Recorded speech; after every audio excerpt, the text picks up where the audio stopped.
Hello, welcome back. I'm Tonya from Tonya's Witchy Kitchen, and how are you doing today? It's a hot one. I've been busy. I found a new thing. It was on Facebook, and I didn't subscribe to the thing because they wanted my email address and all this information just to join the channel, and I was just like, I just want to pull off your cleaning tips because it's kind of cool. So it was like, make the bed before you leave for work, throw in a load of laundry, and unload the dishwasher. Okay, those things really literally take, what, 10, 15 minutes, depending, right? And so, yeah, definitely could be done before work. And then you get a job each day to do after work. And Fridays are a day off. Friday nights, I think, are a day off. And Sundays are a day off. And all I could think is, I will never get my house done at this rate. But the Saturdays are used as a cleaning, like the heavy duty stuff that you couldn't get done during the week. Like Mondays are bathrooms, Tuesdays are, I can't remember, dusting, and then there's floors, and then mopping, and then Friday. Okay, so you're kind of hitting all the bases, the basic stuff, and then Saturday's the heavy hitter, and then you have, Sunday off. So I thought I was going to try it. I think it's called Lemon 8, like lemon and then an 8. I can't remember the rest of it. But yeah, I found that, and I thought it was really interesting. So I've been trying it this past week. Didn't do too bad at all. But I was also playing catch up from, the previous week. So yeah, and then we're hanging. So then it's, honey, can you run sandwiches? Honey, can you run coffee? Honey, put the bowls back in because the bowls got out while you were gone. That's a scary thing. I used to like the bulls, but we got cows and heifers in there, and yeah, let them do their thing. And then when I got close to the gate, I opened the gate, and then of course they went the other way. So then I had to drive, down the field, and because I ain't walking. You ain't gonna find me walking distance by those things unless they're penned up and we're bucking them. But yeah, so that was all fun and dandy. And yeah, it's just been chaos around here. Utter chaos. And I have questions. Why is the bathroom fan always on? We have 3 bathrooms. Well, 2.5 bathrooms, okay? You know what that is. And then the half in the main bathroom, the fans are always on.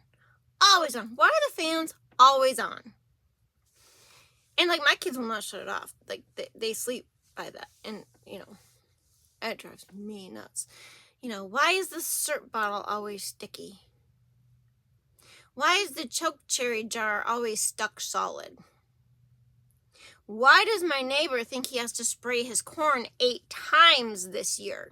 Okay, he's up to 5. But seriously, it's Roundup Ready corn. You've rounded it up so many times, it could probably cause a stampede already. I don't know. I'd like to have a word with him because he's not really supposed to be doing that so close to my bees, and supposedly they are getting a letter that there's hives around here, and but I really don't think there's follow through with all this stuff. No. Why is the cat's dish always empty? Why am I the one letting the dogs out all the time? How come I put their collars on all the time? They're zapper collars. They're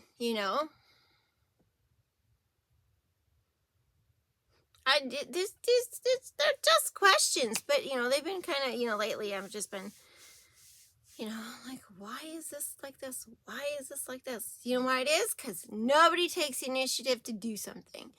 They don't shut the bathroom fans off. They don't wipe down the syrup bottle after they're done using it. They don't wipe the rim of the jelly jar when they're done pouring out the jelly, So it's laziness. Okay, that corn guy, I don't know what the hell his problem is. Overachiever. Maybe he's watering. Not. We've had plenty of rain. That corn just needs heat, and it's been getting heat now, so there's no reason they need to keep spraying it. There's no weeds. What you need, perfect field of corn. Somebody has a complex. Yeah, but it's, yeah, it's been utter chaos around here. Utter chaos. But anyway, today we're going back to the soap business, and we're going back to the drop swirls. I've really liked the drop swirls. I've actually gotten a little fed up with the bowl swirl, and then you whomp, because I think my batter's too thin. I really truly believe the batter's too thin when I do that to get a really nice creamy whatever I'm going for. So we are going to go back to drop swirls, and we are redoing the aloe and mint. It's a great one for summer. These things sell out at my vendor shows every single time. I had one lady buy every single one I had at one of them. I haven't done a vendor show in a while, but they're coming up this fall, so that'll be fun. But yeah, they're just big hits, and it's such a simple thing. Three things. Dream big. Be true to you. You are worth it. And let's go check out this aloe mint drop swirl soap.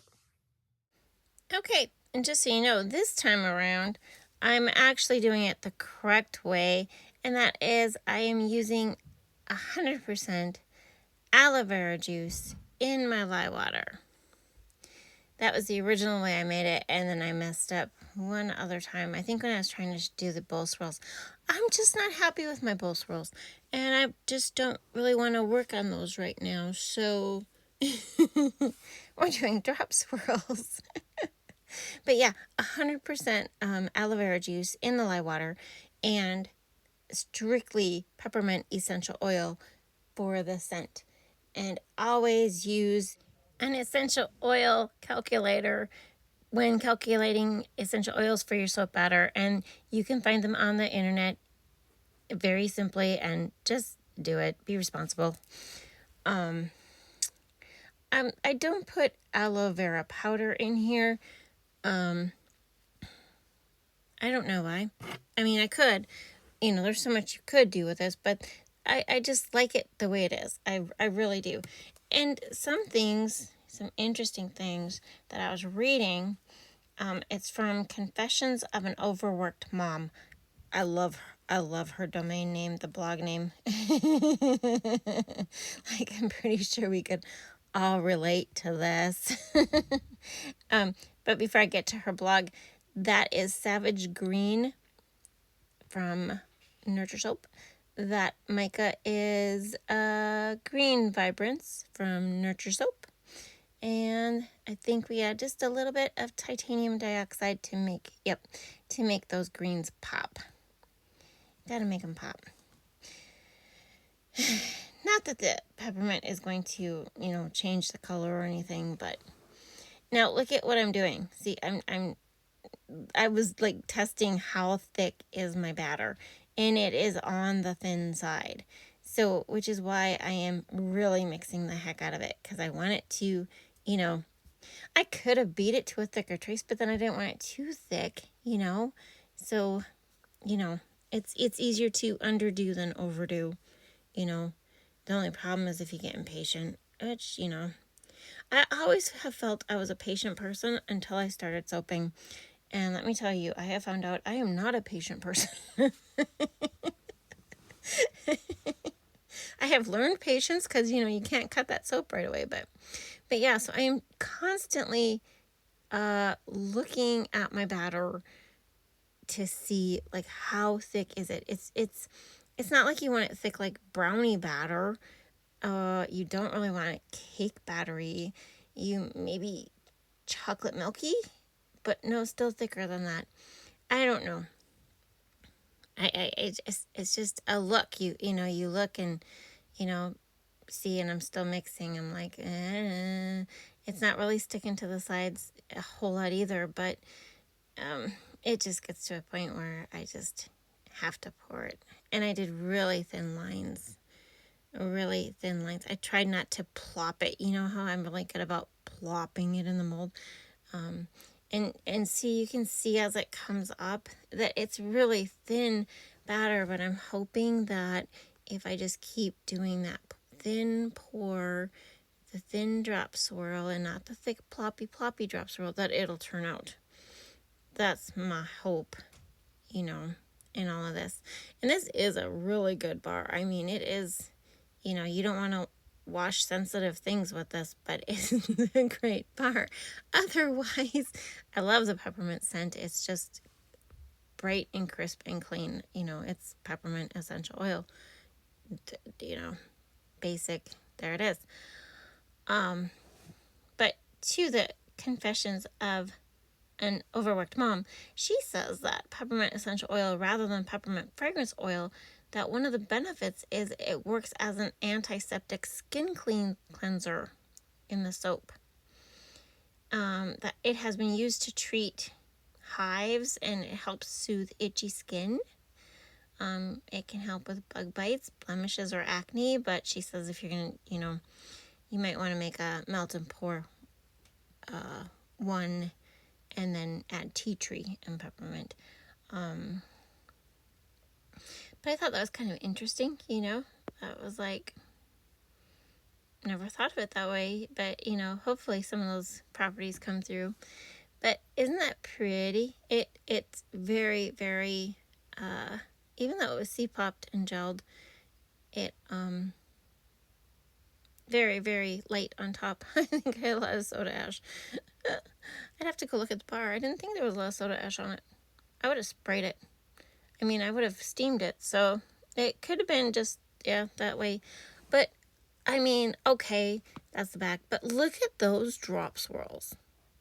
Like, aren't they really kind of cool? They're kind of, it's like one big wave in there with all the baby drop swirls on top.